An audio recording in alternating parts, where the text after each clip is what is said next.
Hey everyone, it's Keeping Up with the Cardassians time! It sure is. Yep. It's Nick. And Rob? You're Rob, Okay, I'm good. Joe. I get confused. And hey, we got 2 episodes of Deep Space Nine to review with you today. We got Rules of Engagement and Accession? Accession? The other way around. Accession? Yeah. How do you pronounce it? So full disclosure, Nick and I have been drinking a little bit before the show, so this is... A very little bit. Don't let him fool you. No, a very little bit. But... I had some tequila. I needed it. Yeah. Yeah. I've had it. And once tequila comes like in my peripheral, it's over. It's on. So yeah, we got I'll 2. be drinking during the show, just let you know. You should.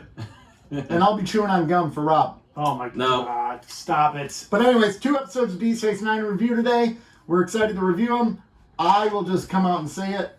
Way better than last week already. Oh yeah. Really? By far. Way better. Way so, better. anyways, I'm excited to be reviewing these episodes. I'm pumped. But we got stuff to talk about first. We do? What are we talking about? I think so. I think there was enough there was enough happening this week to talk about. I think so. I mean, there's some stuff going on. I mean, it wasn't as heavy as last week. Last week was like Trailer Palooza. Trailer Palooza. Or was that 2 weeks ago?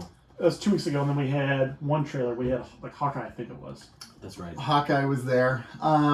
Yeah, I mean, there's not really a lot going on right now in pop culture, especially like where you're talking about comic book news and all that, because DC's holding all their crap with them right now.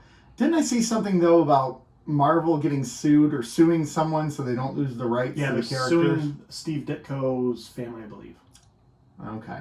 So they'll hold on to the rights of the characters that they actually own at the moment. Right. Okay. Well, that makes sense. Litigation. Yay! Yay! My favorite part of the show. Litigation. Litigation time with Rob. But it actually kind of leads into the Star Trek episodes. Yeah, you're right. It does. It does. Oh, there was one big announcement. They are going the Batgirl series. They announced the composer for that, which is I didn't know. Yeah, her name is Natalie Holt. Is her name? I don't. She was the composer on Loki, which I thought the music for Loki was great. Okay. If she did that theme song to Loki alone, that theme song to Loki got stuck in my head constantly. All right. Well, look at her working DC and Marvel. I know, going both sides. Give me that money. And they announced that they're doing another Supergirl show on HBO Max with the Supergirl from Flash. Oh, from the movie Flash. Superwoman? Supergirl? I don't know. Who's the one? Who's the First one? you're a Supergirl. Supergirl CW. All right, but they're gonna do a Supergirl, the movie version, the one that they're using from the Flash, the woman from the Flash, who's Supergirl. Yeah, I don't know her name. Then they grow up into Superwoman. Like there you go. Who's playing footsies with me for real? I'm getting an erection. Oh wait, it is me. Hey, how you doing? My shoes are on. What's up? Yeah, for now they're on. Oh, sorry, Joe. Sorry. I mean, I'm right here. I'm in the room. Can you wait till I cheating on me over here? But my bad. On the show. But J.K. Simmons is in negotiations to join the Batgirl TV series, which will be great. Yep. Because he would have been a great Commissioner Gordon. Yep. And then they're working on the Supergirl series with what's her name. So they were originally going to make that a movie, but apparently the writers said, "Hey, this story is too big to tell in one movie." Which good. I'm glad that they recognize that instead of. That's not what they recognize. We'll never get a sequel because it won't make money. Let's go on HBO Hey, Max. whatever. I don't care. Yes, I am glad. I do like that these series are telling a longer story than a movie can. Right. Like it feels like Marvel did the movies. Now they're kind of doing the series. Yes. And I like that. Yeah. I like that they're telling these. They're kind of filling the context around these characters and around these events. Yeah. And in the universe with instead of movies, they're doing it with shows, and I like that. Yeah, that's true. They're doing I think DC will do better than Marvel if they focused on television as opposed to movies. Because this is what I realize about DC and Marvel characters. I don't think Marvel characters there's deep of people. I think the DC characters are deeply flawed and they have their issues. They're better for the small screen. You're saying for a longer term story. Yeah. I would subscribe to that. I think the Marvel are more superficial superhero, surface level. Yeah, exactly. Like there, and that lends itself better to a film than it does. Marvel people would argue with that, right? Oh, like just like DC Stark had DC issues, people, right? yeah. Whatever. No, and you'd have your Tony Stark was just an asshole. Yeah. He's Bruce Wayne. Yeah. That's all he is. With a drinking problem. With a drinking. Well, Bruce Wayne had a drinking problem at one point in time. Not as much. Yeah, that's true. Yeah, but he's Batman, so we care more. We do care That's more true. about Batman. We really do. And he had Alfred. Yeah. Yeah, that's true.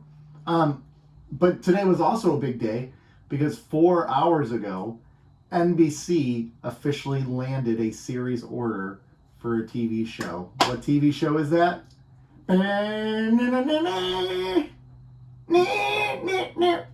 Night Court. Night Court. Let's go.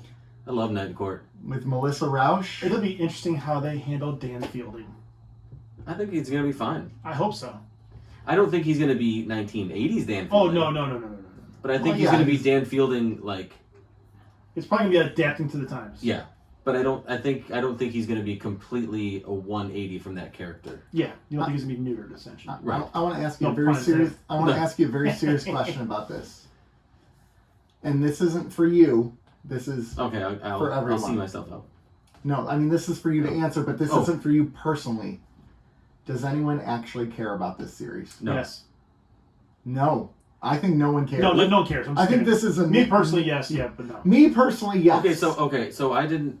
What network picked this up? NBC. Okay, so now see, this is to me that, and I know because it's an NBC property. Is it Peacock or NBC? Is it going to be network NBC. television or It's streaming? NBC. Okay. Okay. Then Whatever that yes, means. then here's the thing. Yes, people will care because the people who watch network television, like live appointment TV, Mm-hmm. like old school style, are the people that remember Night Court. Mm-hmm. So I think it will do okay. Why do you think the Connors are on season 5? Are they still? I think they're Yeah, and the 5th season. or Their something. ratings aren't great, but they're not bad. They're good enough to get them more material. Okay. CBS shows do well. I know that this isn't Last Man Standing was on. Fox, wasn't it? Fox picked it up, I think, and it was canceled off of I think ABC, and then Fox picked it up 2 years ago or something. Right.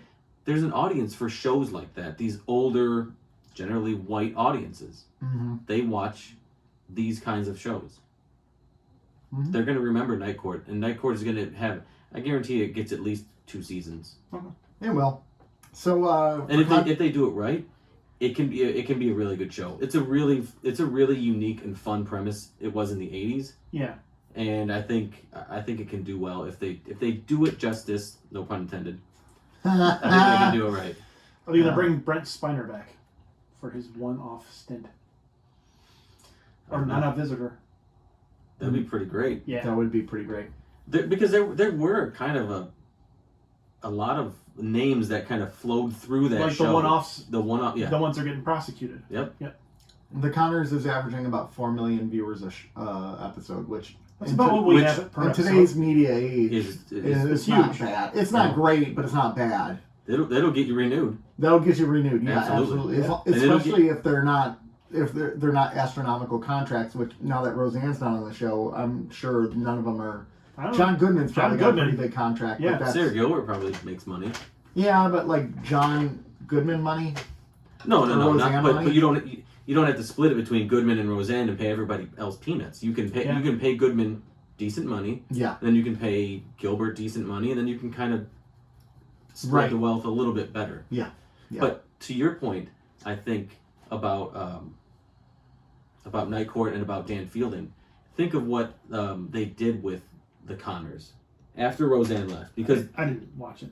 well, I don't watch it religiously, but I watch it enough to understand what's going on. Mm-hmm. They kind of did a pretty good job adapting that family setting, that whole universe, for lack of a better term, to a modern day. Mhm. Because they were late 80s, early 90s, like poor family in a poor neighborhood, but it wasn't that show as constructed then wouldn't really be wouldn't really fly today. Well, they try it today, but they do it in a goofy way. Like, you look at shows like The Middle did that, like where they were kind of poor, but or Malcolm in the Middle was another one. They were poor, but they could get by. But I still feel like the Connors. But it was different. For whatever, I still feel like it feels a bit more authentic to the Roseanne property. It was a sincere take. Yeah, it really is. And I think if they kind of stay in that realm, that they can do that with Night Court too. I dig it. Yeah, and it won't feel too different. Yeah, it'll feel familiar. Hopefully, you have the same charm. Yeah, we'll see. I don't know. So that's happening. That's pretty cool. But there's something else that's really cool that's happening.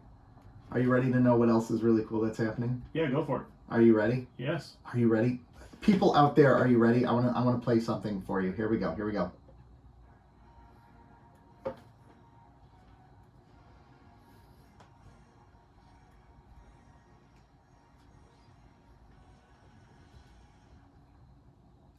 the silence. Oh wait, there's still a tipping. That lingering. Yeah. I'm going to actually play that on my phone everywhere I go, so when I walk in a room. That's pretty cool. Yep. You know what that is, folks? That is a 30-second snippet from Michael Giacchino. No, it's not. It's not? Michael Giacchino or... Nailed it. It's a 30-second snippet. You guys are very disrespectful talking over that, I'll tell you what. It's talking over Batman theme? I know. Yeah. Rob. Come on now. That's the new Batman thing, which immediately... Nick, I expect this from Nick. Yeah, you do. Rob? Sorry. I was listening on the way here of the 9 podcasts I listened to on the way here. Literally, because it took me 2 hours to get here. That's good Batman, though, right there. I was listening to Batman on Film, their podcast, and they were talking about this one. And they're like, here's the cool thing about this one. You hear it right away. It's Batman. Yeah, it sounds Batman. The other ones, like, you had Hans Zimmer where... When it first came out, it got ripped because they're like, oh my gosh, it's not Danny Elfman, right? But then over time, that soundtrack has grown on people. It's really grown on people. Oh, yeah, as soon as you hear it, man, you're like, oh, yeah.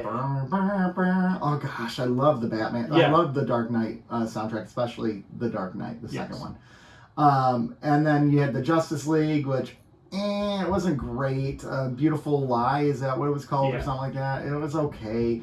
And then they brought Elfman back for the Justice League, and that was terrible. Because, that theme did not fit that Batman. No. See, to me, that was like DC giving into the fans. Don't do that. Yeah. Don't give in to the fans. Then bringing in Josh Whedon was giving into the...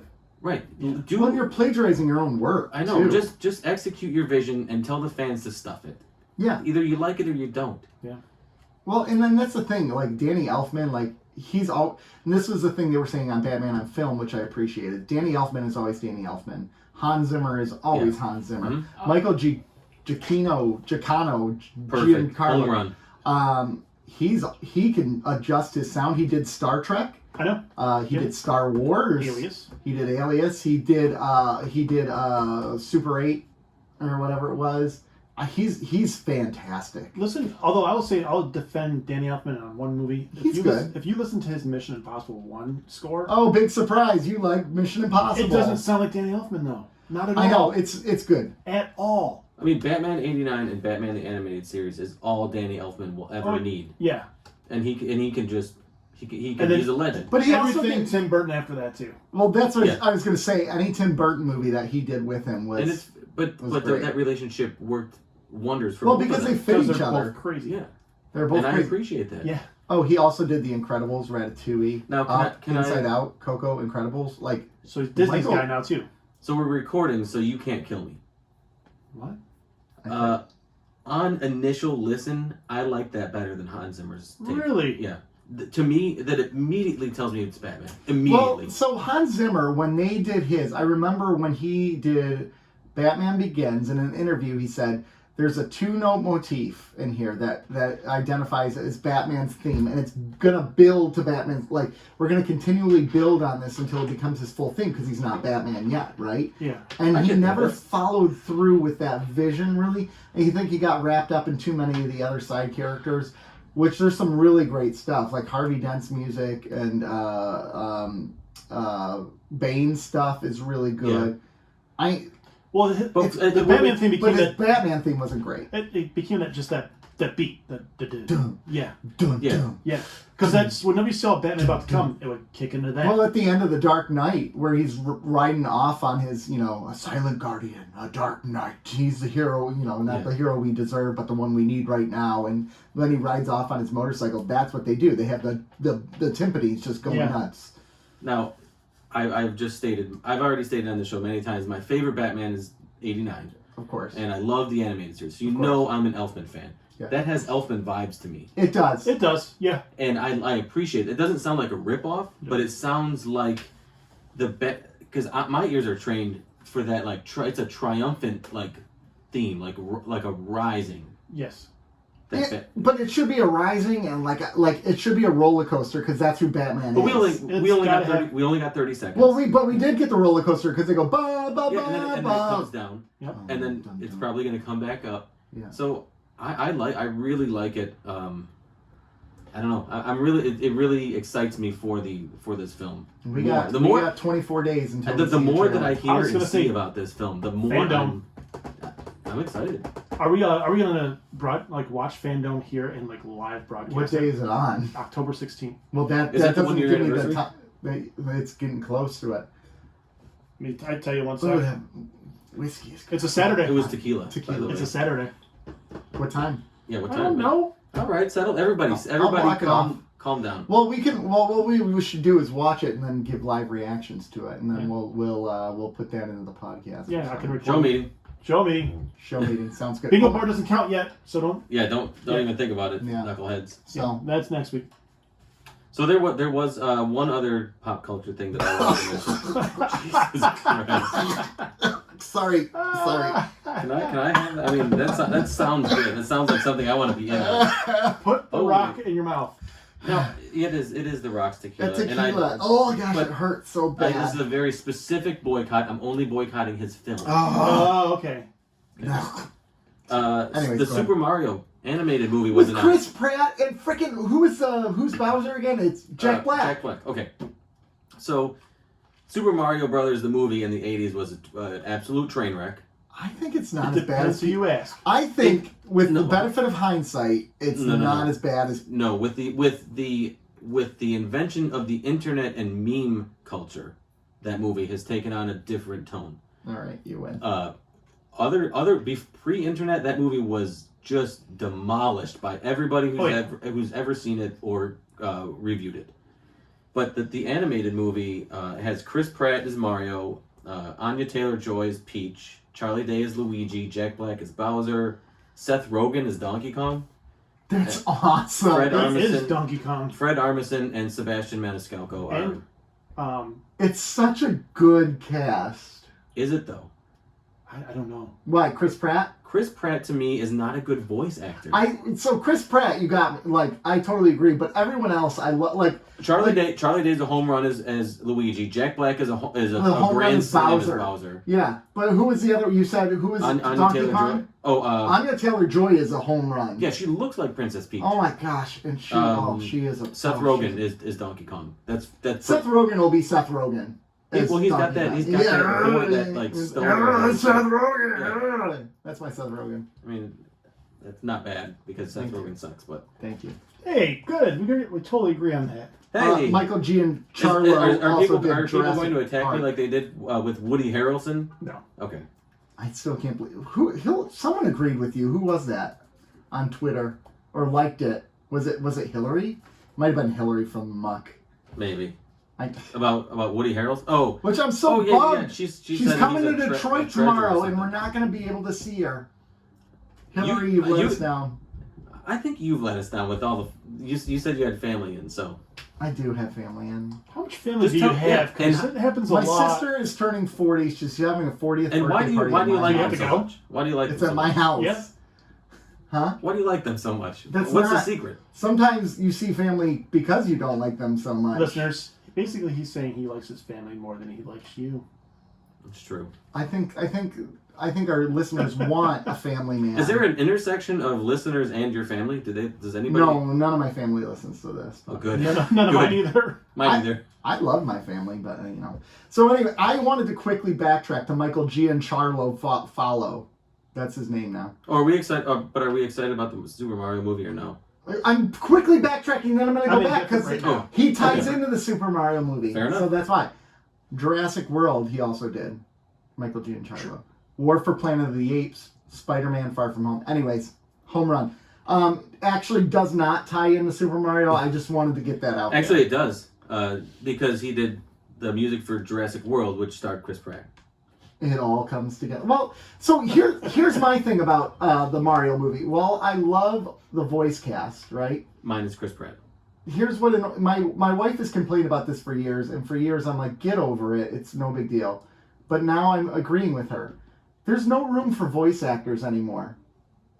Like No, voice you gotta actors- have a name. You gotta have a name. You gotta have a name now, right? Like, you look at some of these older Disney movies, they were known actors and actresses, and that started with, like, Aladdin and Lion King.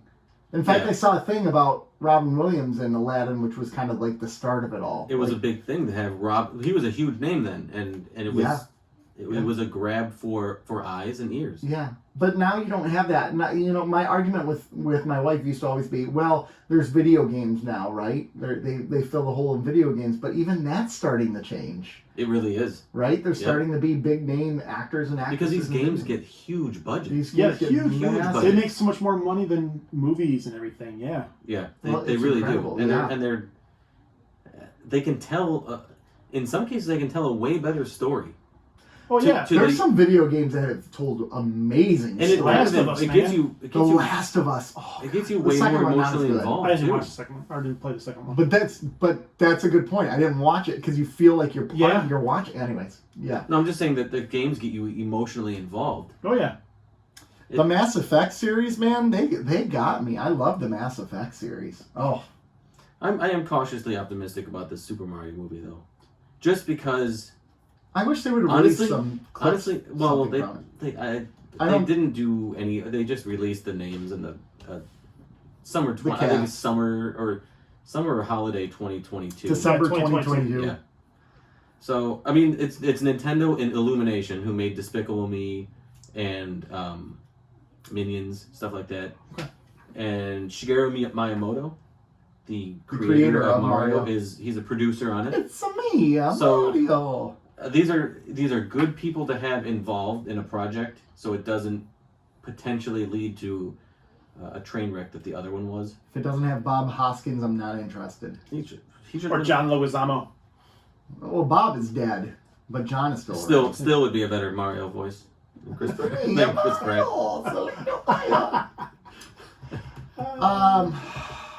Yeah, those. That's all I got for today. Did you see that trailer we put on the Facebook page? Yeah. The greatest love story ever told. You used like Apple movies or iMovie, yeah. Yeah, I figured The very beginning reminded me of like Monsters Inc.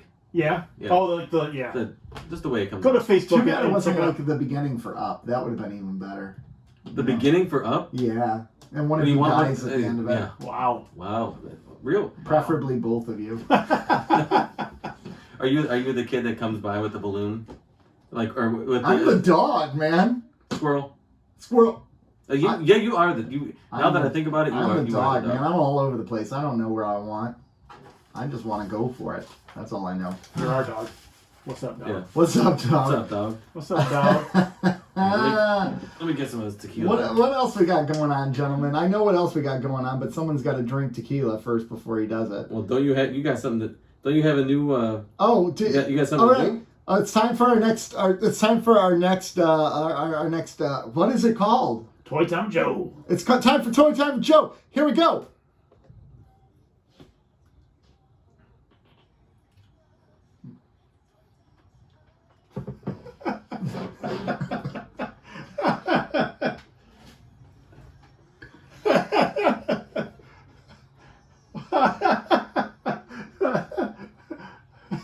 There you go. I'm so glad I'm drinking.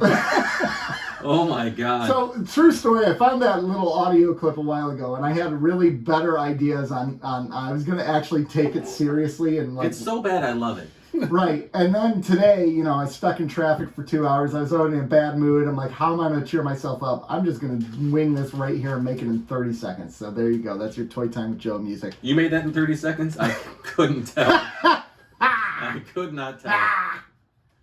Oh my gosh. What do you got for us today, Joe? Two small things. Yeah, One- you Hey, One- you do. do. I got one big thing. That's what she and said. two small. Yeah, one big thing and two small things. That's right.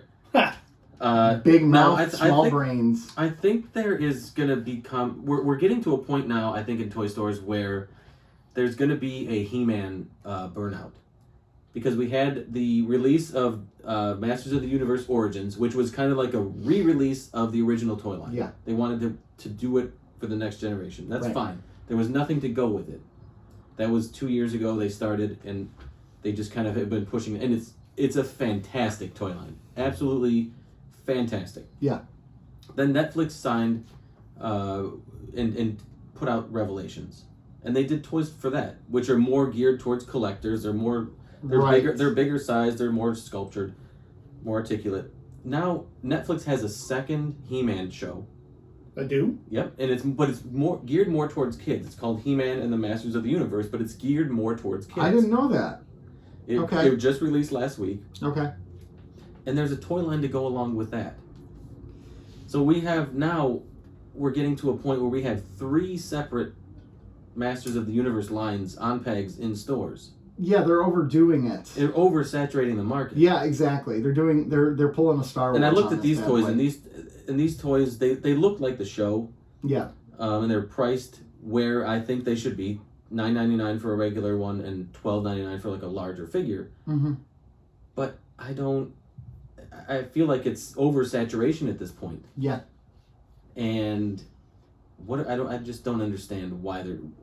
I don't know. It seems like.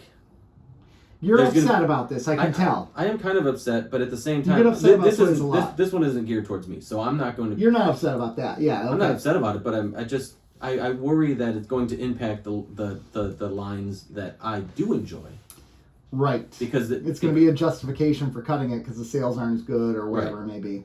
Although I don't think that this new show is going to really stick with kids as much as. I didn't even know about it. Yeah, I mean, they didn't do a lot of promotion for it. I mean, now Revelations they pushed.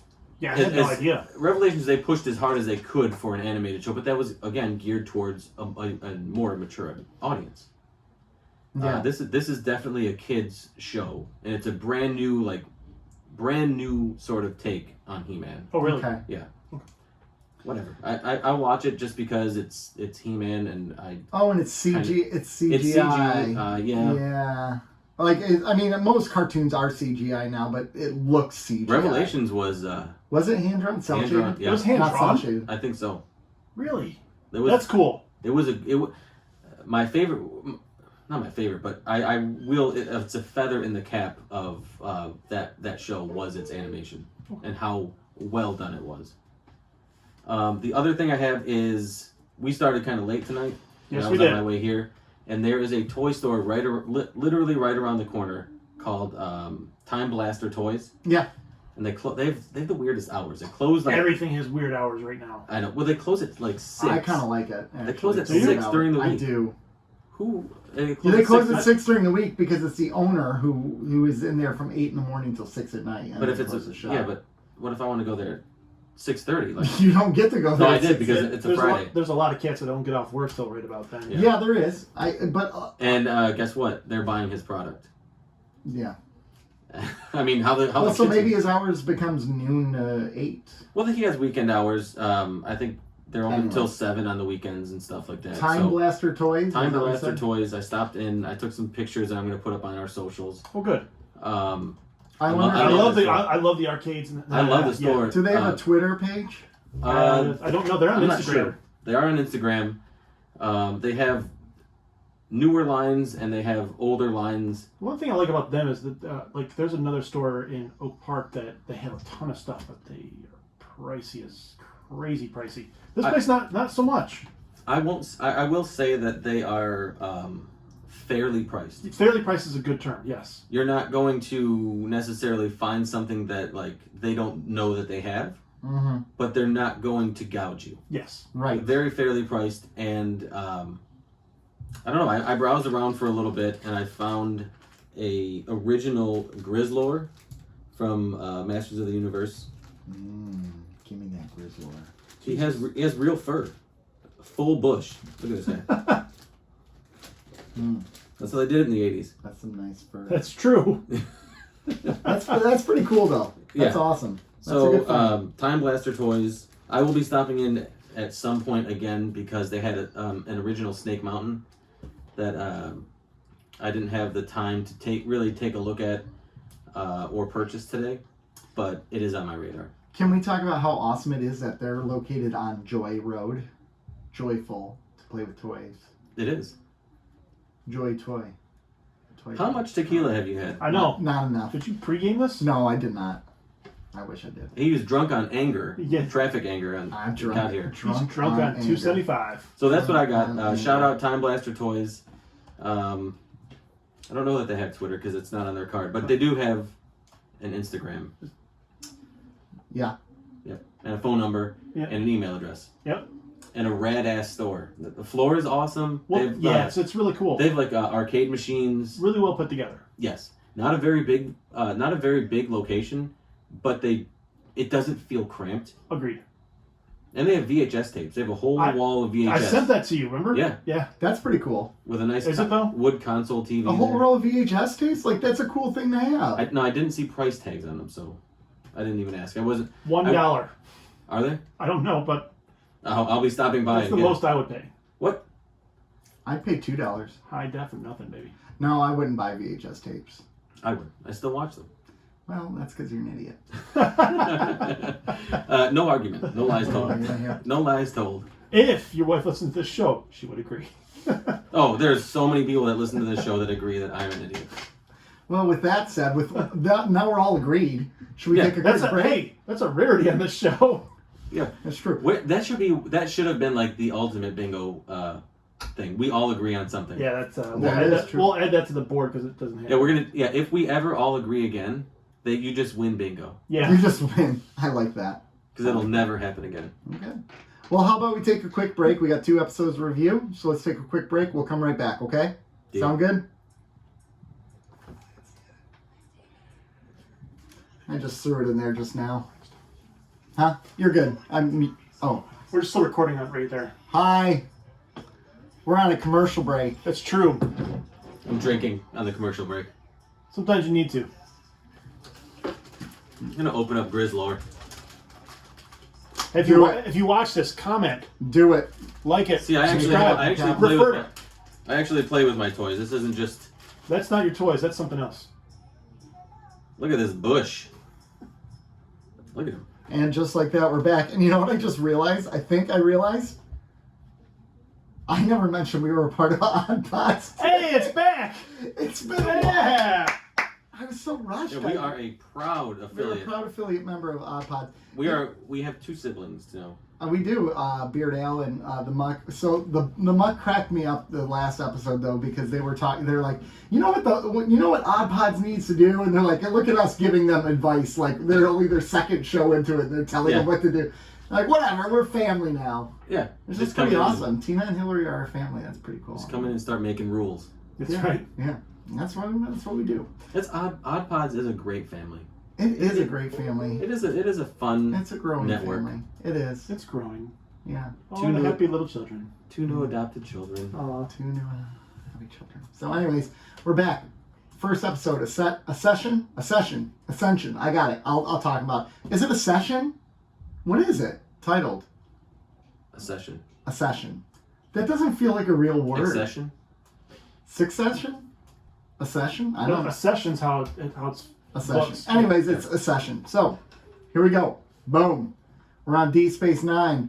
Dude pops up, says, guess what? I'm the emissary. They're like, what? Biatch. Damn. Cisco's the emissary.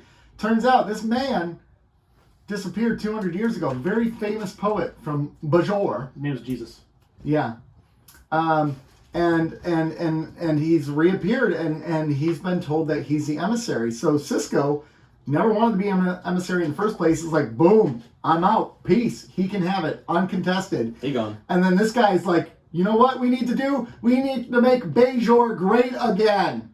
So then he starts instituting all sorts of archaic practices. And The Jaharas! yeah, he starts basically creating a caste system with Bajor to make it great again.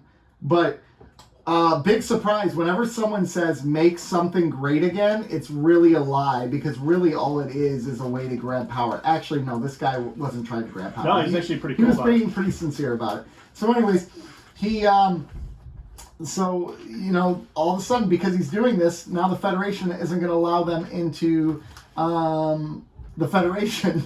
And Allow myself to introduce. allow myself to Myself. introduce myself. So the Federation isn't going to allow Bajor in anymore, and Kai Wynn is all happy about it because, you know, Kai Wynn, right? Yeah, Kai Wynn's just a jerk, isn't she? She's a total jerk. Oh my gosh. There we go. I had to delay that so I could get that My Child in. So anyways, episode ends with shut your face. Episode ends with Cisco and this dude going to see the prophets. Where it turns out, actually, they just sent this guy for Cisco. So Cisco could realize The Cisco. The Cisco. So he should realize he should be the emissary. The guy goes, wait, you can return me back to my time? Boom, return me back to my See ya. time. So he goes back to his time, and the big reset button is hit. The end. The big reset button in the sky. Yeah, because Kira was like, I'm out. And then one of their Vedics just murdered a man. Yeah. Like, and then now we're hitting the reset button. There, I'll go back to normal. I love that. He was like, yeah, I did it. I pushed him. I pushed him because he. Fuck you gonna do? What are you gonna do about it? pushed him. I pushed him. What are you going to do about pushed it? This him. guy was a dirty, unclean. Yeah. Yeah. Right. So, what do you think? Nick, what did you think of this episode? I loved it. Okay. You know I liked it. So much about religion and how religion can pervert people's minds and make them do terrible, evil, horrible things. You know, the Yeah. producers really had to fight to get this episode made, actually. Really? Yeah, because the studio wanted them to get away from all the politics and all the Bajor stuff. But they really wanted to tell Cisco's No, story. anytime they go to this route, I think the show excels better. I agree. I love it when people put a mirror up to what religion is in this world. And that sounds weird coming from a guy who claims to be a pastor. No, I don't claim to be. I claim to be a pastor. Well, yeah. So anyways. I don't claim it at all. But it makes me think about, like, what would happen tomorrow, right, if this guy shows up and says, hey, I'm Allah. Or this guy shows up and says, hey, I'm Jesus Christ. We talked about that a Didn't couple weeks Pratt do ago, that? didn't we? Did we? Yeah. We might have talked about we did. We talked We about deny it, right? We We'd be called a crazy person, and Yep. and people would be like, "Get out of here!" It'd be all You'd be over. like, look at the holes in my hand, though, man. Yeah, no. Like, you surgically put those there. I'm like, yeah, that's... There's a stud there. We're like, well, you didn't need to nail a actual board to your hand. Nailed it. Well done. Well done, Joe. I can. I But try to do what I can do when I can do it. It's fascinating, and I like this whole interplay with Cisco never wanting to be the emissary and the Federation hating the idea that he was viewed as this religious figure, and then the second he no longer is, things fall apart, and the Federation's like, your fault, and they blame him. Like, what is he supposed to do? I don't know. Well, his job was to get him into the Federation. Yeah. Well, and he didn't, so he failed at his job, right? Yeah. But he had a curveball thrown at the last second. Now, the question is, if he would have fought from the beginning, like if he would have said, no, you're not the emissary, I'm the emissary, would that have stuck? I think so. Yeah. Because in order for this guy to take over, he kind of had to renounce it. Say, no, I'm good. This guy is... Did they ever... Okay, so the carpet guy showed up at my house. I had new carpet put in my den. Does it match Carpet the guy drapes? showed up... Yeah. Yes. Yeah, it does, actually. Whoa! Nick's carpet matches It's his the drapes. Yep. Yeah. Smooth. What do you... That's what I'm saying. That's so funny. We're talking about my den in my living room, right? No, I know. Of course. Okay, cool. Just want to make sure we're on the up and up here. Yeah. All right. Naturally. So, Never. We are not children. How's that toy? As I my gosh, As I zoom out, you can see the whole shelf of toys I up think there. you made me lose my thoughts. No, I lost my thought. Sorry, I'm grooming Grizzlord's It's bush. gone. It's gone. I lost my thought because of you jerks. About what if like Allah or Jesus no, it wasn't showed up? even about that. It was going to be related to Cisco giving up the position. Yeah, Cisco. And why did they follow this other cat? Right. I really like this episode, but there's things that it's another one that seems imbalanced to me because they gave up. Kira thought they established this way earlier in the season that Cisco was the emissary, and she was just able to give that up just like that because this other guy's the emissary, just because he says so. I can say I'm Jesus all day long. Religious people do crazy stuff all the time. I know. I'm looking at one. They really do, though. I mean, there's a lot of truth to that. You're trying to apply reason, and there's kind of a willingness to abandon reason sometimes. Well, that's what faith is, though, too. Faith is belief without empirical evidence, right? Yeah. And Kira's choosing to have faith here in this moment that this is the new emissary. And if that's her thing, I completely understand why she did So that. here's my question then, based off of this. That's what I was thinking of before you two were asking about his bush. My decorations in my den of my carpet and my drapes. Kira now she's basically said that she's going to give up her position, right? And because now Cisco isn't the emissary, this guy's the emissary.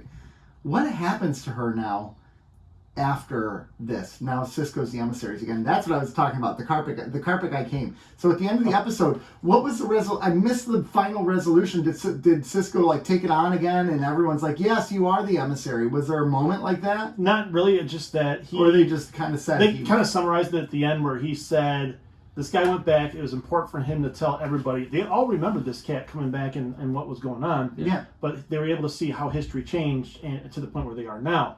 And that so it did change the history. See, I missed that last 5 minutes. I should have went back and rewatched it because I was kind of like, this is weird that they're hitting a reset button like this. Because what if this poet? It was reset-ish. But what if this poet had made a big difference in his timeline? Well, he went back and so at the very end of the episode, Cisco's talking to Kira. He's like, I sit here and I read one of his poems. She goes, "Oh, that's a great one. I really wish you would finish it." He goes, "Well, that's funny." He turned around and gave it to her. It was finished. Because he was alive still. Because he was alive now. And they can all remember that. So it's a little bit different. It's a reset button-ish. Ish. That's interesting. They've done kind of one of these pull the rug out from under you episodes. They do this every once in a while. Oh yeah. Oh yeah, they do. I don't really like when they do that. It feels cheap. It does feel cheap. It does feel cheap. And I think the last time that I felt it was not quite as much, but it was The Visitor. Which is why you didn't like The Visitor. Yeah, you did mention that. That's so it wasn't as egregious, but it did have a little bit of a hint of that, because everything you just went through in that episode was impactful. Yeah. And then not to you. No, it wasn't. They're like, no, none of this. That's a good point, though. It was, but then I felt duped in a way that it wasn't real. Well, and now Cisco was real, but Cisco remember the stories about Cisco. But it's real, but it's not because Kira doesn't know what she did, right? Kira doesn't know she was going to give up her position. I think she does, though. No, I don't think she does. She remembered the poem not being finished, and he was talking to her at the end, which you didn't pay attention to. So watch yourself. And she was saying it's too bad he's going back there. Show me what you're working with. I wish he would have. I wish he would have finished it. And he goes, well, actually, and he gives it to her, and things have changed, but they recall this cat coming, and now the change of everything. But I don't think. But the fact that he was never the prophet means she never gave up her position, which means she never had to make. So that didn't happen. Sure. She recalls this cat arriving, right? Or she's like, "No, give me my position back. I want to." So here's the thing. Here's the thing. Now Cisco has to live with the knowledge that his first officer is going to abandon him the second someone else shows up and says they're the prophet. Well, he's not going to give up the position again. Well, he better not, because he's going to get abandoned. I mean, you don't think he knew that before? Well, I think she made it perfectly clear how devout she was to her religion. I think so, but I think there was a part of Cisco. This is Cisco, who's not a religious figure, trying to understand religious figures, saying, okay, there's still some reason here. And this makes it like I'm knocking religious people. I'm not. Like, certainly I think hope not. Faith should be a strong role in how we make our decisions and everything. But Cisco is a man of science and a man who's not of faith. Correct. So in his mind, he can be like, okay, Kira has a deep faith, but there's going to be a line where she's not going to go past it. Well, no, that's not true now. But Now he knows. That's somebody who isn't steeped in faith, applying reason. Yes, that's what I'm saying. Yeah. And now he's realizing, oh, that's not really the case. She's going to jump ship. So again, much like The Visitor, how that alters the relationship, or it should alter relationship between Jake and Cisco. See, I disagree. I don't think that would, like, if we were talking about it and you kind of had, let's call it a absence of faith or something like that, where, you know, I just don't think Cisco would invest in that too much. She's invested in this. That was her calling, but he was telling her to follow her Dejara by saying this guy is the emissary. I don't think that would skew anything. She might be disappointed in herself, but I don't think he would view her any differently. I don't think it's going to look down on her. No, I don't think down. I think certainly there's going to be this little. It's going to affect the relationship you have with this person one way or the other. I don't think it would, because I don't think it would with me. If I were in that scenario, I don't think it would. I would just think they were trying to think they did the right thing, and then they realized by the change of events, no, that's not the right thing. But don't you want your first officer working with you? So he's on Deep Space Nine. His whole job, his whole reason he's there is to get Bajor into the Federation. And here's this first officer saying, you know what, I'm not really committed to that. I'm committed to what the Prophet says. I don't really care what you say. So now he knows that she's not, like, she can change her mind on the whim. You need a first officer who's just as committed to making Bajor get into the Federation as you are. And I agree with that. But at the same breath, you know, I grew up in the church. Like, my entire life. I had the whole 4 days a week at night in Christian schools, which I got removed from some of them. Forcibly. Were you talking about carpets too much? Yeah, I love their drapes. Oh, gosh. This is terrible. This is not an interior design show. I know this is a terrible term, and I don't really care to use it, but let's just say the word backslide. You've heard it, I assume? Yeah. How many times have you seen someone of faith actually do that and then come back, and that pastor never passes judgment, or a good one doesn't pass judgment? Things happen. So for somebody not steeped in the terminology, can you explain? Backsliding is like you're a devout Christian, right? You're living this great life, and then one day it turns out you're having an affair on your wife, and she leaves you. Or you took some money, or you took some money from the church, or you have an addiction, or something like this happens to drapes. And then you come to the pastor and you say, I've screwed up real bad. But I still need God in my life. People make mistakes. People make mistakes. I think there's. So what's the backslide? The backslide is it like the mistake? It's the mistake because you're not following the word of God. Okay, so I guess ish. So I guess is that a derogatory term? No. Is it a negative? And is it negative term? typically is used more in evangelical churches and conservative faiths than it is more. Progressive or I was just curious because to me, like talking about this idea of backsliding, that's part of the human journey, man. We're up and down. The humans by nature we're are right imperfect. and wrong. We live in this. And she was right and wrong.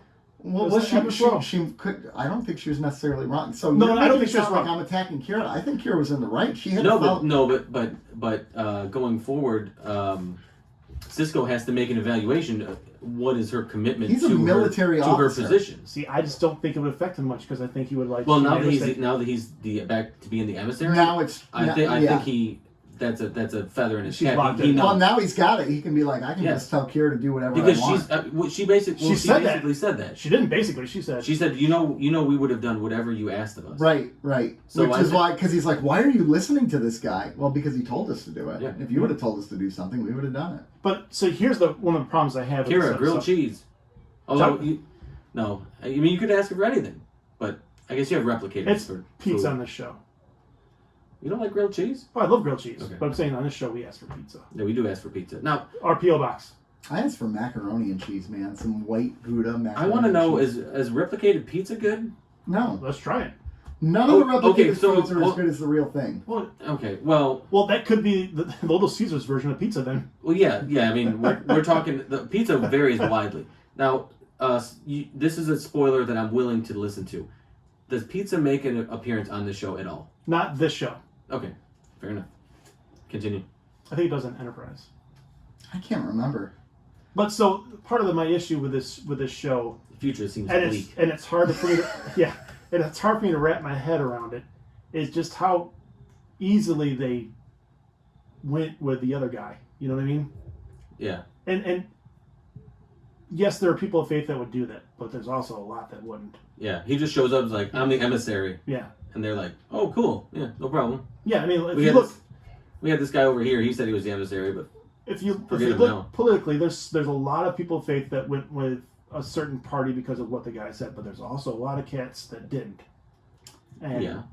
a lot of cats that didn't, but the unfortunately the stupid ones were a louder voice. guess what? If you're voting for politicians based on your faith, you're an idiot.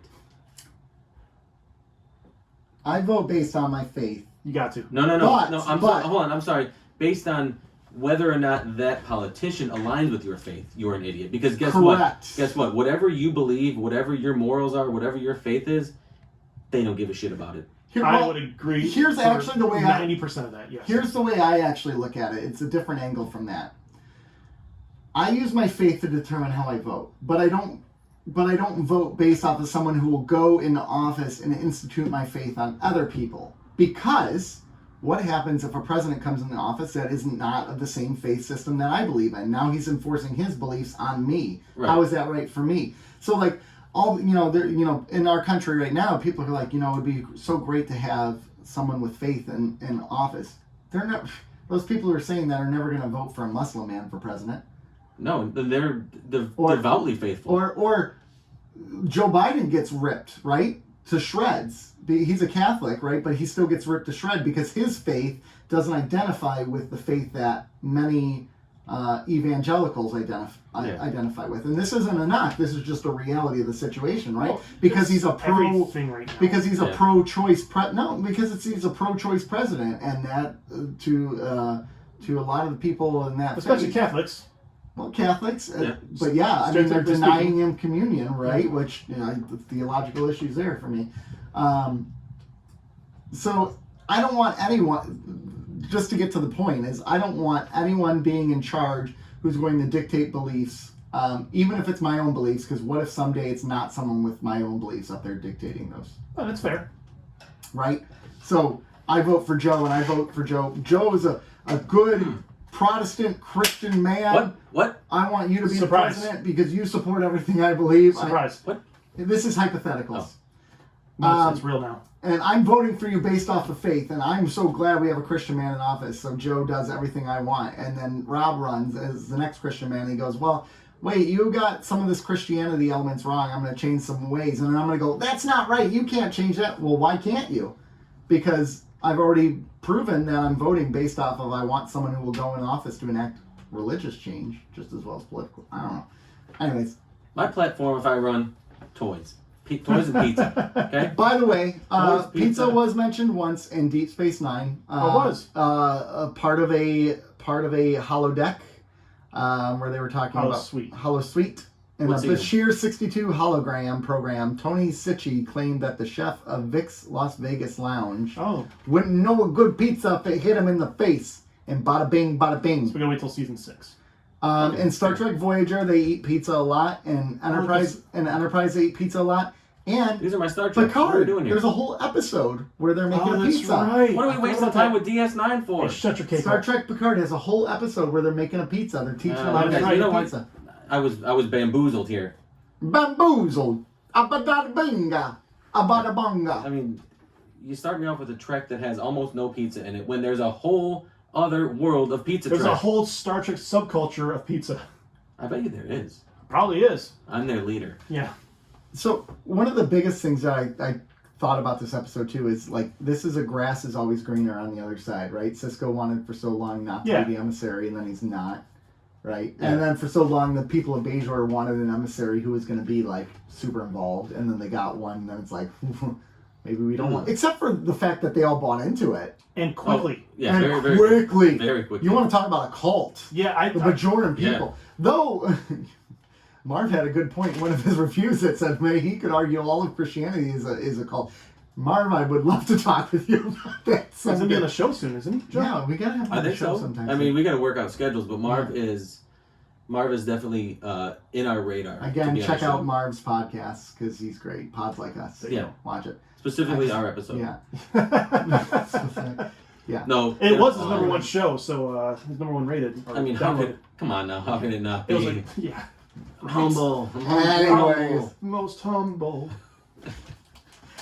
Okay, so Marv's in for if he thought we were obnoxious on his show, 6 months ago, come to our show. Longer than that. It was if you thought we were January? obnoxious then, Marv. the Patreon needs to happen because one of our Patreon things should be people can call in and talk with us. That's a show meeting thing, and on Hold on. You guys will never, ever, ever. Real time show For meeting. 3 weeks, I've been trying to get this to go. Hold You guys on. have not I sit know. down and talk about it. I know. I was completely ignored. You know this is my busy time of year. I don't give a damn. We were Okay. here already. Okay. I'm gonna put it down right now. By Sure. the next time we record, I We're will gonna have have a I will Patreon. have 3 tiers of Patreon. Right.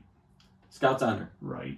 I will too. You're gonna cancel Oh, this. everyone, piggies where piggies I in. ain't touching Piggies you. in. Piggies in. Pinky's in. Come on. Piggies in. I do not believe you. So We're doing it. That wasn't your pinky.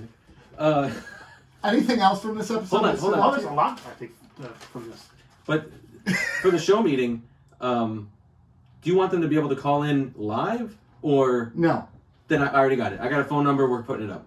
Good. I have a Google. But I have that'll be a Google form. Patreon thing. Sure. We'll figure it out. Anyway, it's not important. Anyway, so Odo talking to Kira about faith, where he was confused about her wavering. He asked a good question there, like, how do you do this and how do you know this? And she's like, it's just faith. And I like that Odo was asking those questions because he didn't get it. I thought that was pretty cool. Yeah. That's a very Odo thing. I love when Odo asks questions about things he doesn't understand as a more inquisitive, like he's just learning. It comes from this place of just ignorance, but not with the negative connotation. Yeah. Do you know what I mean? He's not ignorant, he just doesn't know, so he's asking these questions that might seem a bit frivolous or silly or basic. Yeah. Basic. I love the part of this episode where Sisko's coming to grips with having to be the emissary, but just every time I think about the Bajorans switching over so fast, the preacher resulting in a murder afterwards, it just gnaws at me. You know what I mean? But there's this real truth to that, and okay, so I want to wrap up this discussion. We're approaching the hour mark. Well, we got the whole B plot. But I think this is a really important. Oh gosh, we didn't even talk about. It's O'Brien. Nobody gives a damn. I give a little bit of a damn. No, That's it was a good B plot. So here, okay. And we have a whole nother. This whole prophet being able to sway the people that quickly. That's a reality that even exists in the church. So the United Methodist Church makes a point of reappointing pastors every 4 to 5 years. Okay, part of it is we believe in an itinerancy system. It mimics the ministry of Jesus Christ, moving from church, moving from not from church to church, but from place to place. But it also stops a cult of personality from developing. So, for instance, that church doesn't just believe what that pastor believes, so that the next person can come in and they can learn some new stuff from that pastor, and they all kind of merge together and create a belief system. So it's very dangerous when there's just one voice dictating what you say and do. And I think that's the problem. I think there are some mega churches have, right? They have these lifelong pastors, but the reality of faith is it's so much deeper. There's so much more breadth and depth to faith than what one person can help you explore. It takes many people. Take it all off. Thanks, Joe. Not here. Thanks, Joe. Yeah, so anyway, I believe how this could happen. I do. So I believe it too. But I just have trouble wrapping my head around every one of the Bajorans doing it. You know what I mean? Yeah. It's just... Well, it's everyone we saw. Well, everyone we saw, and you're right, it's a stereotype, like all the Christians do this and all the Christians do this. Yeah, everybody does it. That's not true. Well, Kira did it. She did it with trepidation, right? Yeah, she was kind of like, she was in, but she wasn't in. But it just, I don't know why. She would have come back. Oh, yeah, I agree. I have no doubt Kira would have come back. I totally agree. Yeah. But it just, I just can't, I can't get over it. I just really can't get over it. B plot. B plot. Could she have waited 10 minutes to tell O'Brien that she was pregnant? Let him get his other foot in the door. Well, she had no choice. The kid said it. No, she set that kid up to do that. No, I don't think she did. I 100% think that. No, I think Yep. that... I think It's going to be cute. I think do this. I think her kid's an idiot, and I think her kid just talked. No. My question is, why did you tell the kid before you told the dad? Bingo. Because That's my great bingo. They're on the daily Right. planet together. Who cares? The kid doesn't Dude, need to know. You can transport to him. You could take a Delta flyer. No, Send an not a email. roundabout. No. Not a Delta flyer, because Delta flyers are only in the Delta Quadrant. Yeah. With Tom Paris. I know this. Sorry. But But that's you get an my excellent point. Why does the kid know? Yeah, Why? listen. Right.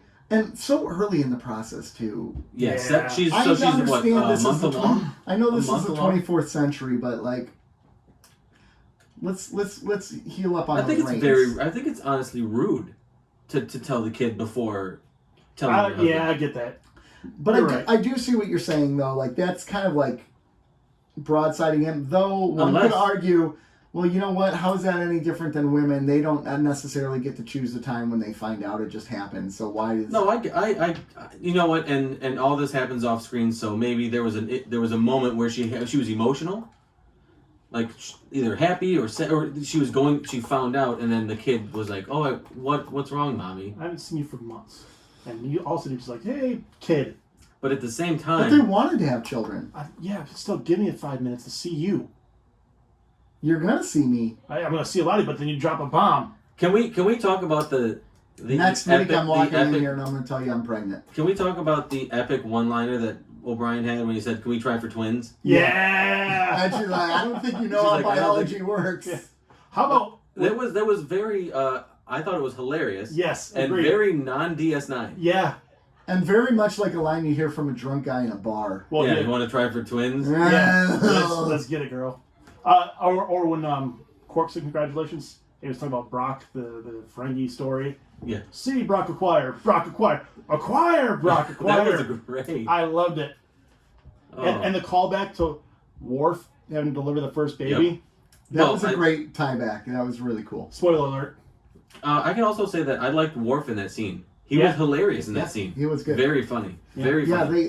they're starting these 2 episodes. They did a better job with him as a character, which I think is a great Not segue it. into rules and Not engagement. it. Not it. Yeah, not it. All right. But You did the other one. You gotta do it. no, screw you, man. I don't mind doing it. I can do it. So Shotgun rules apply. It's speaking of shot, I wanted to, when I was watching this episode, I really thought a shot came to the word Dejaros was warranted. You did say that a lot. They said it a crap ton, and I really wanted to do a shot. I know we could probably go way deeper on this episode because there's a lot of like social issues. I think we could go and, pretty deep on both these episodes. To be fair. You know, and that's the thing. We're not doing. I think it's very important we note that we're not doing either of these episodes justice No. in terms of conversation. No. But I think we're we try hitting to the- limit our show to a certain amount of time. Yeah, I think we're hitting like the broader points. Yeah. And having a fair and honest discussion on the surface and maybe a little bit underneath the surface, but this was a very deep episode that you can really extract a lot out of. There's a lot to take. Right. Yeah. I'd be curious what other people got out of that one because I'm sure there's stuff we've missed. They can comment on the social medias. They can't. Can they? They can. All right. Rules of engagement. Worf has a run-in with some Klingons, and he blows up a transport ship thinking that it was a bird of prey. So he's on trial for it, and the Klingons are there. They want his head, man, and he's getting defended by Cisco. And the trial is a nice back and forth trial where basically he's proved to be guilty. Like, man, he wanted the blood. Turns out, though, the Klingons were framing him all along. They just wanted him to pay for the fact that he betrayed the Empire. Where Worf wanted to pay, or to get vengeance for the fact that he feels like the Empire betrayed him. And in the end, Worf gets off the hook, but realizes, yeah, he did let his bloodlust get the better of him. That's the episode. I love this episode. You know what I loved most about this one is how when they were giving their testimony, The fourth wall. the fourth wall, when they were sitting at the command center. I was sitting at my station, and they look at the camera and talk. I thought it was a really good court proceeding show. I liked was just waiting for the dun dun. I thought it was honestly. I thought wanted it was to see better Stabler than, so bad. better than Law and Order. I'm sure. Stablers, man. It reminded me of good early Law and Order episodes, like the late '90s, the Law and Order. Law and Like, Order, Law right. and Order. Yeah, the OG Law and Order, right? like the Where early the ones, where the attorneys would talk with each other and try to convince. where you could kind of, it almost felt a bit. It felt a bit more real, a little bit more authentic, a truer representation. This was a pretty good. Yeah, this was a. This felt like a pretty solid representation of what these proceedings would be. Well, and you kind of, I mean, like, I like right away how they're like, look, we're not here to debate whether he blew up that ship or not. I mean, everyone knows it. We're here to debate the intention behind it, right? And I like that angle that they took with it to convince him that, his Worf was just an angry, bloodlusting Klingon, which is funny because you have a Klingon intentionally trying to be like, dude, we don't know any better. We just want to kill, right? Like, that was his argument. Like, yeah. I thought that was cool. This was the best episode for me that endeared me to Worf so far. I thought it brought out the best of what Worf identifies with Klingons and what the best that Worf identifies with the Federation. They're identifying his inner struggle. Yeah. But I thought they highlighted the best of his Klingon side and the best of his Federation side in this episode. Now, something Nick might appreciate. This story was by Bradley Thompson and David Weddle. Mm-hmm. And I guess they had a big part in, I've never heard of it, but a show called Battlestar Galactica. I'm not familiar. They wrote a bunch of episodes for something.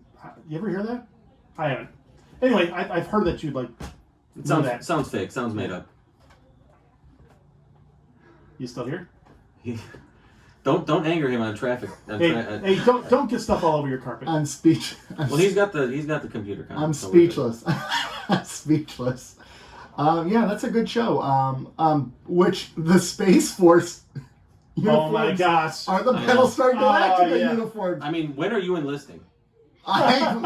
So say we all, baby. Let's do this. We're gonna make it happen. Man, I just really need you both to watch a couple episodes with me. Just a couple. And if you can I ask you a legitimate question? Yeah. Are there any episodes of Battlestar Galactica that kind of mirror this episode?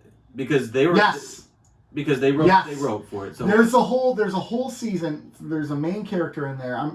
Baltar. Gaius Baltar is one of the characters, and he goes on trial. Like, the whole season is based around the trial of this guy. He was the president. And basically, like a version of Vichy France, he did the same thing with the human puppet government of the robot overlord, basically. But he went on trial for it, and the whole trial was masterful. And it's because I did read the production notes that they were connected to it, and if it's anything like this, I'm telling you.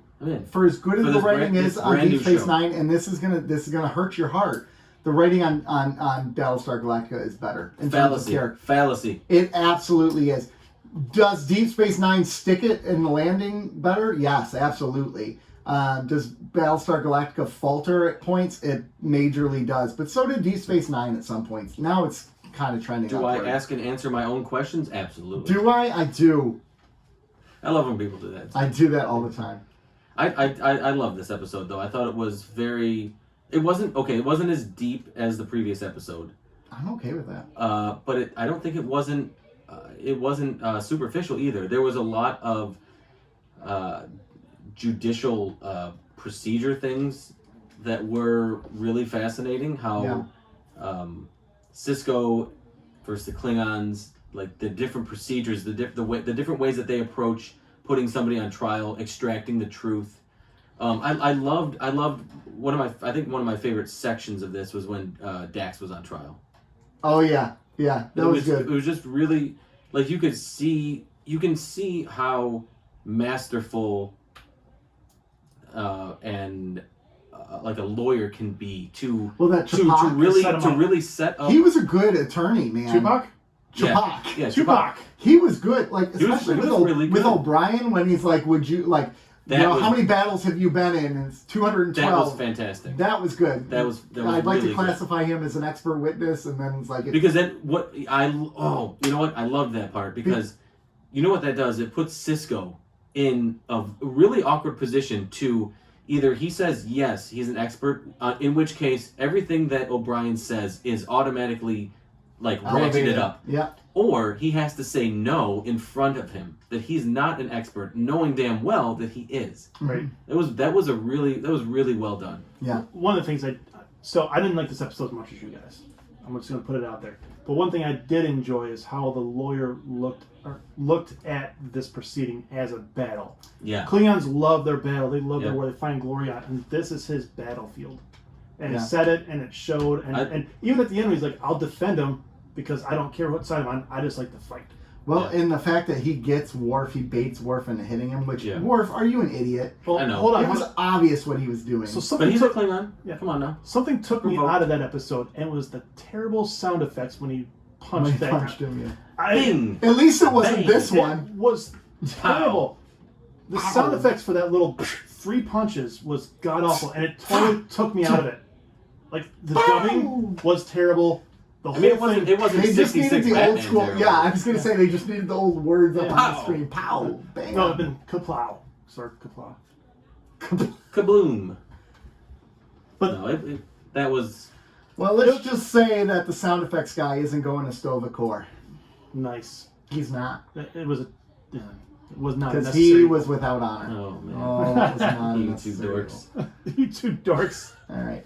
Says the guy on the Star Trek podcast. Yeah. Anything else we want to review on this one? I mean, that's what's so great. I feel like we could have done an entire episode on the first episode. Well, especially. But I feel like there is a lot more to talk about with this episode. But I don't know. I'm burned out. Are we Yeah. trying to half-ass this episode of No, Keeping Up with the Cardassians? No, I whole ass everything. You know I'm an ass man. I whole ass it. I love your whole ass.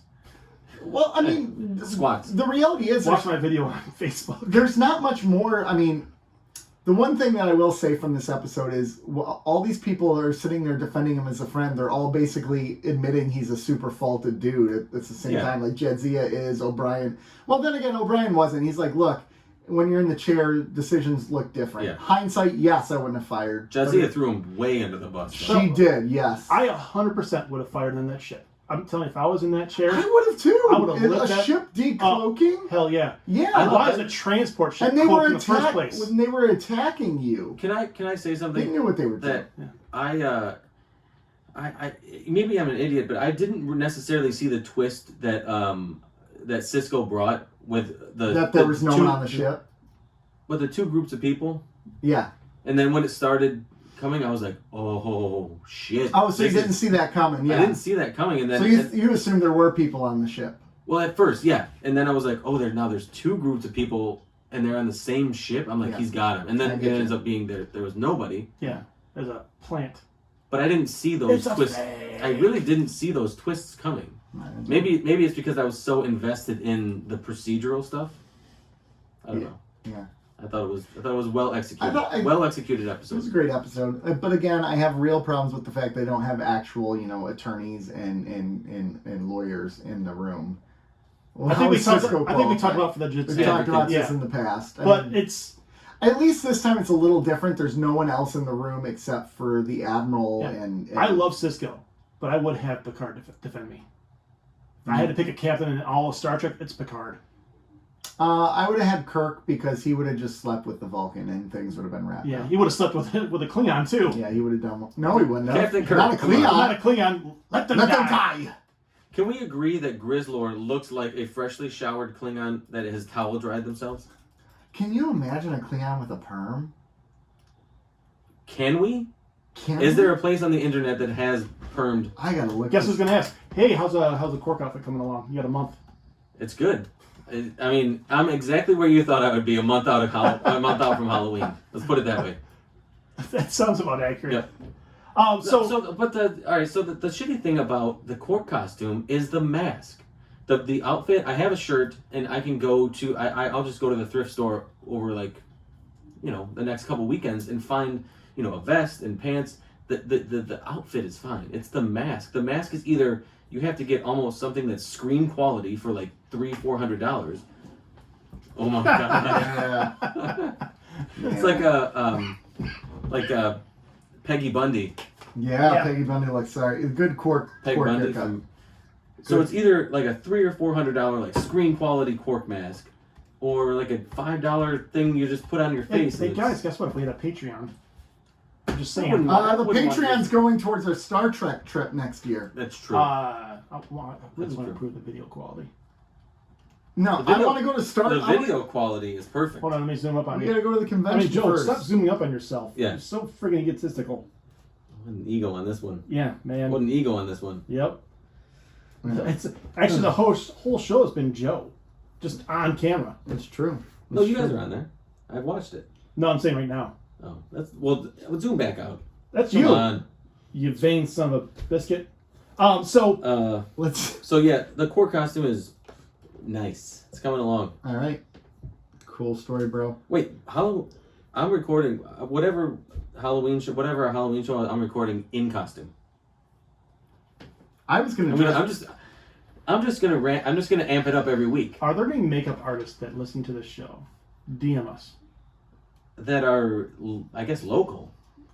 But does it have to be local though? We fly. guess not, we but- fly you to California to But get your makeup done. that means I would have to fly back in full quark. Well, and maybe they can make a prosthetic though. Which Which is not a bad idea. I'm here for. If it gets me cavity searched at the airport, throw it Dear on. Diary. But if that's Throw it all on. you wanted, you could have just told us. Yeah. No, but I like to travel. Sometimes you don't even have to tell us. Anyways, let's rate the episode, It's gentlemen. the travel adventure. Let's rate the We haven't made episode. Nick- Yeah, can anybody make me a cork mask, or can anybody lead me to a relatively affordable cork mask? Why don't you put that out in the Twitterverse I'm going for the to. Star Trek people? I'm going to, but I want to put it out there vocally so they can hear it. Okay, cool. All right, Accession. A Jeff session. I'm gonna give this a 7.5. 7.5. Bam, nailed it. Do it right. You know you want to. He wants He's to. giving it a 6.5. No, he's gonna get. He wanted to give it a 7.5, but he No, feels I- like. I'm just going with a 6. Oh, you an idiot! And Oh, I get that. but You did say you had but problems you with know it. that he's gonna give the next. He's gonna give Rules of Engagement less than a 6. Maybe. I don't know, actually. He tipped He his has a hat. soft spot for Worf. No, I don't. Let's find No, he out. doesn't.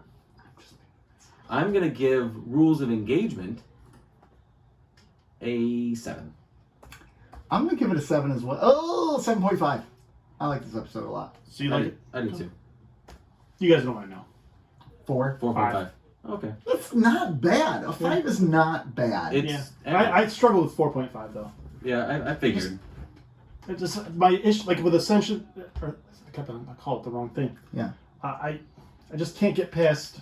There's things I just can't get past, and with this one, and with Rules of Engagement, I just didn't like as much as you guys. Okay, that's fine. Yeah. I mean, someone has to be wrong every episode. That's Usually true. me. Actually, usually isn't it Nick? It's usually me. It is usually me. Yeah, It's okay. Colt. Although I mean, the Visitor. That was definitely you. It was a pile of crap, wasn't it, It's Joe? an 8.5 pile of crap. An 8.5 pile You ever of watch crap. Tropic Thunder? What Robert Yeah. Downey Jr. Yeah. says? Yeah, don't ever do that. Gentlemen, it's about time we wrap up. Yeah, if you enjoyed this and you want more of this nonsense, you can find us on We've Twitter. had worse nonsense. Oh yeah, Twitter at Cardassians Pod. Okay, Instagram keeping_up_Cardassians. Facebook and YouTube, keeping up with the Cardassians. Yeah. And you can find us on your favorite podcasting network. By the too. time you hear this, Patreon. Right. By the time you hear this, whoa. That gives us That's less Monday. than 40 Oh hours. no, I got a busy week. I got a busy week. Well, myself. anyway. Don't believe you one little bit. This has been a great day. Well, not everybody listens on Mondays. People listen way down And the my line. co-hosts are full. we got crap. 20 minutes, 20 seconds till this music break. So OnlyFans, this is Nick. There it is, Rob. Joe, and Grizzlor. Bye.